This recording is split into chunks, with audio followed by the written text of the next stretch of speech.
രാഹുൽ മാങ്കൂട്ടത്തിന്റെ അറസ്റ്റിൽ പ്രതിഷേധിച്ച് യൂത്ത് കോൺഗ്രസ് ഇന്നലെ സെക്രട്ടേറിയറ്റിലേക്ക് നടത്തിയ മാർച്ചിൽ ഷാഫി പറമ്പിൽ എംഎൽഎയെ ഒന്നാം പ്രതിയാക്കി കേസ്.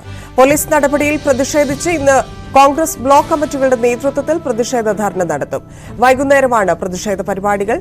രാഹുൽ മാങ്കൂട്ടത്തിന്റെ ജാമ്യാപേക്ഷ ജില്ലാ കോടതിയുടെ പരിഗണനയിലാണ്. ഐശ്വര്യ ചേരുന്നു. ഐശ്വര്യ, ഇന്നലത്തെ മാർച്ചിലും നടപടിയിലേക്ക് കടന്നിരിക്കുന്നു പോലീസ്. എന്താണ് കൂടുതൽ വിശദാംശങ്ങൾ?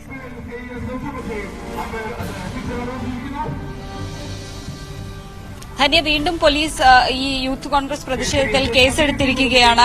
ഷാഫി പറമ്പിൽ എംഎൽഎ ആണ് ഒന്നാം പ്രതി. ഒപ്പം സുധീർ ഷാ പാലോടത് യൂത്ത് കോൺഗ്രസിന്റെ മുൻ ജില്ലാ പ്രസിഡന്റാണ്. ഒപ്പം ഷജീർ നേമം നിലവിലെ ജില്ലാ പ്രസിഡന്റാണ്. ഇവരെ പ്രതികളാക്കി 1, 2, 3 പ്രതികളാക്കി കേസെടുത്തിട്ടുണ്ട്. അന്യായമായി സംഘം ചേരൽ, ഗതാഗത തടസ്സം സൃഷ്ടിക്കൽ എന്നിവയാണ് കുറ്റങ്ങൾ ചുമത്തിയിരിക്കുന്നത്.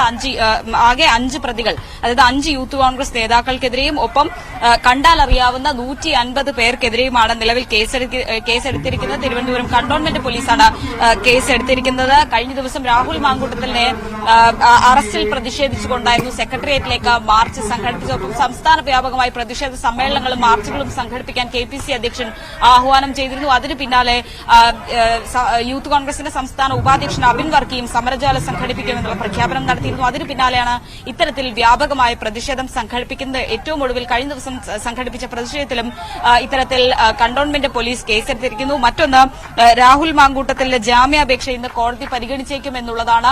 ഏത് രീതിയിൽ ഈ ജാമ്യാപേക്ഷ, ജാമ്യം കിട്ടുമോ എന്നുള്ളതാണ് കണ്ടറിയുന്നത്. എന്തായാലും ഈ വലിയ രീതിയിൽ ഈ രാഹുൽ മാങ്കൂട്ടത്തിന്റെ അറസ്റ്റടക്കം വലിയ രീതിയിൽ ചർച്ചയാകുന്നു. പോലീസ് വീട് വളഞ്ഞ് അറസ്റ്റ് ചെയ്തതിൽ വലിയ പ്രതിഷേധമാണ് യൂത്ത് കോൺഗ്രസ് ഉയർത്തുന്നത്.